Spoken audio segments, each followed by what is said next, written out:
तो सबसे पहला प्रश्न करेंगे जो शायद मेरे से पहले कोई और पत्रकार नहीं किया होगा, शादी कब कर रहे हैं? अभी भी आपका उम्र ज्यादा नहीं है, 30 वर्ष के ही होंगे। जब आप कॉलेज लाइफ में थे तो कोई गर्लफ्रेंड थी कि या नहीं, कोई मतलब लड़की दोस्त गर्लफ्रेंड वगैरह? जिस प्रकार से आप प्रचलित हैं, जिस प्रकार से लोग आपको जानते हैं बिहार में, तो सभी एक प्रश्न जानना चाहता हूँ कि आखिर मनीष कश्यप कमाते कितना है? कीजिए ना, क्योंकि आर्मी वाले अगर दारू पी के गोली चला दिए, पाकिस्तान पे बम चला दिए, अगर मिसाइल छोड़ दिए बाहर, तो जाके पाकिस्तान में गिर जाएगा। 400 का दारू वो 800 रुपया में बेच रहे हैं, तो 400 रुपया उनको फायदा। तो जो तस्कर है, जो कंपनी है, उन सबको फायदा हो रहा है, नुकसान इसमें बिहार का हो रहा है। वह विषय था छोटू और आरती का। जिस प्रकार से इस पर पत्रकारिता हो रहा है, क्या वह सही है? पत्रकार बहुत छिया लेदर कर दिए, ऐसा नहीं करना चाहिए। नमस्कार, आज हमारे साथ जो शख्स हैं उनका नाम से पूरा बिहार ही नहीं पूरे भारत जानता है उनका नाम और चिर परिचित है। ये हमारे मित्र भी हैं और बिहार का लाल कहा जाता है, सन ऑफ बिहार कहा जाता है। जी हाँ, हमारे साथ हैं मनीष कश्यप, सन ऑफ बिहार। कुछ प्रश्न है हमारे मन में, हालांकि इनसे हमेशा हमारी बातचीत होते रहती है। तो सबसे पहला प्रश्न करेंगे जो शायद मेरे से पहले कोई और पत्रकार नहीं किया होगा, शादी कब कर रहे हैं आप? ये सवाल लोग करते हैं लेकिन बहुत कम करते हैं, लेकिन करते हैं।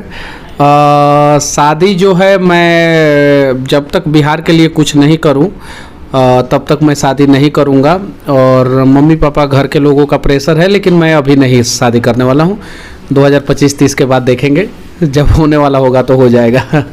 देखिए, अभी भी आपका उम्र ज्यादा नहीं है, 30 वर्ष के ही होंगे। जब आप कॉलेज लाइफ में थे तो कोई गर्लफ्रेंड थी कि या नहीं, कोई मतलब लड़की दोस्त गर्लफ्रेंड वगैरह?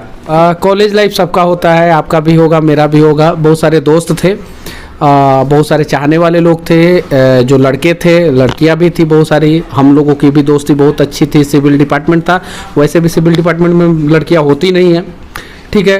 तो दोस्त थे, लेकिन वैसा कोई नहीं था मतलब कि जिसके साथ जो है ज़िंदगी भर आगे बढ़ा जाए, लेकिन दोस्त थे। अच्छा, एक सवाल है जो शायद हमारे जैसे मेरे ही मन में था और हमारे जैसे बहुतों के मन में होता है, और बिहार के जिस प्रकार से आप प्रचलित हैं, जिस प्रकार से लोग आपको जानते हैं बिहार में, तो सभी एक प्रश्न जानना चाहता हूँ कि आखिर मनीष कश्यप कमाते कितना है? देखिए, मैं जितना भी कमाता हूँ वो बिहार के लोगों के वजह से कमाता हूँ, और इतना ज़रूर कमाता हूँ कि जिस वजह से जो है मैं लोगों का मदद कर सकूँ।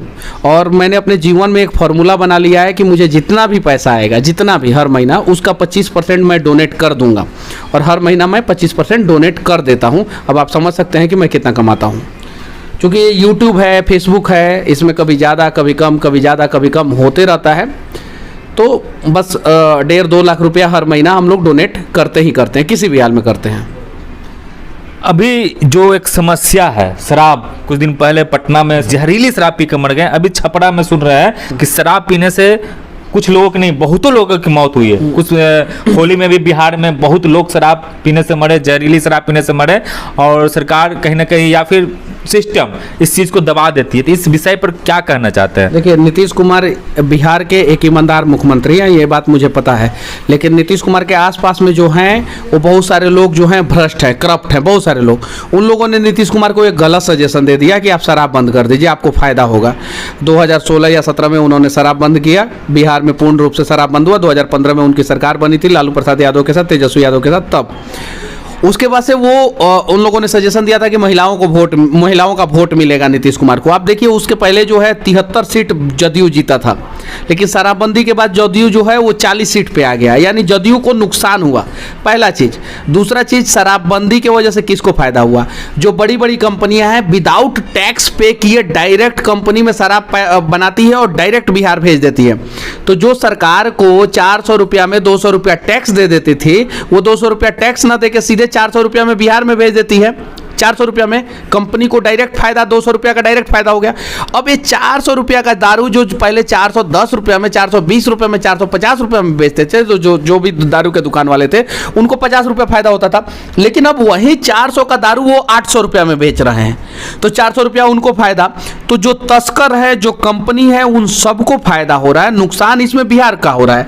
हालांकि दारू खराब चीज है, नहीं पीना चाहिए, लेकिन पूरे इंडिया में दारू चालू है, 1-2 राज्य को छोड़ के।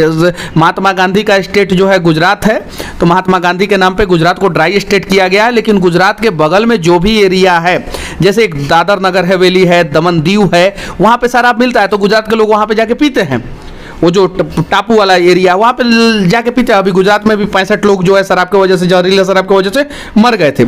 तो कहीं नहीं तो कहीं शराब पूरे देश में बंद किया जाए, नहीं तो शराब पूरे देश में चालू किया जाए। अभी से नुकसान बिहार को क्या हो रहा है, देखिए बिहार के पास राजस्व के लिए ज़्यादा पैसा नहीं है, सोर्सेज नहीं है, लिमिटेड ऑफ सोर्स है। जैसे डीजल पेट्रोल जो बिकता है उससे जो है पैसा आता है, शराब बिकता था उससे पैसा आता था, शराब के अलावा जो होटल इंडस्ट्री थी उससे पैसा आता था, जो शादी ब्याह लोग बिहार में करते थे। अब जितने भी अमीर लोग हैं बिहार से बाहर शादी करते हैं, क्यों? क्योंकि शराब पी के अगर कोई दूल्हा दुल्हन के साथ जो है कोई शराब पी के आ जाए, अड़चन हो जाए, तो ये चीज़ है। तो इससे जो है टोटल कम से कम 1 लाख करोड़ रुपया का सालाना बिहार को लॉस है मिनिमम, प्रत्यक्ष और अप्रत्यक्ष रूप से। प्रत्यक्ष रूप से 10-12 हज़ार करोड़ का बताया जाता है कि शराब से रेवेन्यू आता था, लेकिन 1 लाख करोड़ का सालाना लॉसेस है बिहार को। तो कहीं नहीं तो कहीं या तो पूरे देश में शराब बंद किया जाए, नहीं तो बिहार में चालू किया जाए। तो हमारे बिहार के सभी मजदूर बाहर ना काम करते हैं, जब उनको रात में शरीर में जब थकान होता है, जब 1-1 क्विंटल का बोरा उठाते हैं, और जब थकान होता है तो वहाँ के थकान मिटाने के लिए वो दारू पी लेते हैं। सही है कि नहीं है? थकान मिटाने के लिए। और दारू खराब है तो आर्मी में क्यों चालू है दारू? एयरफोर्स को क्यों दारू सप्लाई किया जाता है? नेवी में क्यों सप्लाई किया जाता है? भाई सबसे पहले तो वहाँ बंद कीजिए ना, क्योंकि आर्मी वाले अगर दारू पी के गोली चला दिए, पाकिस्तान पे बम चला दिए, अगर मिसाइल छोड़ दिए बाहर, तो जाके पाकिस्तान में गिर जाएगा, चाइना में गिर जाएगा, बेवजह युद्ध हो जाएगा। तो वहाँ पे तो आप आर्मी में जो है आधे से अधिक कम दामों में जो है ना, आधे से भी कम दामों में आप शराब देते हैं। और उसके अलावा हर आर्मी वाले को 4 बोतल फ्री मिलता है, हर महीना मिलता है 4 बोतल फ्री। क्यों मिलता है? तो ये सारी चीज़ें समझने की जरूरत है, और बिहार को बर्बादी से बचाने के लिए नीतीश कुमार को एक अच्छा निर्णय लेना ही होगा। अच्छा, एक प्रश्न और है, और अंतिम प्रश्न है। जिस प्रकार से मीडिया काम कर रही है, पत्रकारिता जिस प्रकार से अभी बिहार में हो रहा है, अभी एक विषय को मैं बहुत अच्छा से ऑब्जर्व कर रहा था, वह विषय था छोटू और आरती का। जिस प्रकार से इस पर पत्रकारिता हो रहा है, क्या वह सही है?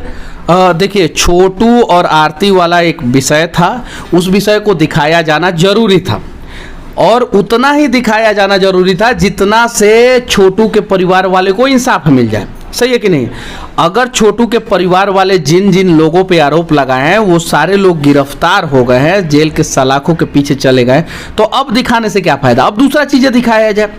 मैंने वीडियो बनाया था, मैं वहां पे गया था, 2 वीडियो बनाया था मैं सिर्फ, और एक ही दिन 2 वीडियो बनाया था। और आरती से मैंने सवाल भी किया था कि आपने रात में क्यों बुलाया था छोटू को?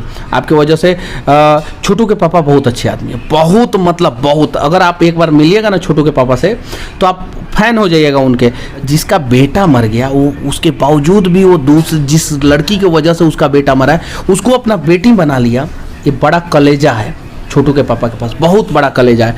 तो दिखाया जाए, लेकिन उतना नहीं दिखाया जाए, और जितना छिया लेदर किया गया है इसमें, जितना कुछ, हाँ कुछ पत्रकार बहुत बढ़िया तरीके से दिखाएं, अच्छे ढंग से दिखाएं, लेकिन कुछ पत्रकार बहुत छिया लेदर कर दिए। ऐसा नहीं करना चाहिए। और ज़्यादा से ज़्यादा पत्रकार लोग जो है यूनिवर्सिटी का मुद्दा दिखाए, स्वास्थ्य का, शिक्षा का मुद्दा दिखाए, जैसे आप लोग दिखाते हैं वैसे मुद्दों को दिखाए, तो बिहार का भला होगा, बिहार के लोगों का भला होगा। और सिर्फ यही सब करते रहेंगे तो फिर कुछ नहीं होगा, नुकसान होगा। और जाते जाते बस इतना ही कहना चाहते हैं, जो स्वतंत्र पत्रकारिता करते हैं, जो एक अलग तरीके के पत्रकारिता को बिहार में नहीं बल्कि पूरे भारत में लेकर आए, उनके लिए कुछ शब्द कहना चाहते हैं कि हम शब्द वंश के हरकारे, सच कहनी अपनी परंपरा, हम उस कबीर की पीढ़ी जो बाबर अकबर से नहीं डरा, पूजा का दीप नहीं डरता, इन षड्यंत्री अभावों से, वाणी का मोल नहीं चुकता अनुदानित राजसभाओं से। भारत माता की जय, वंदे मातरम। जय हिंद। जय हिंद।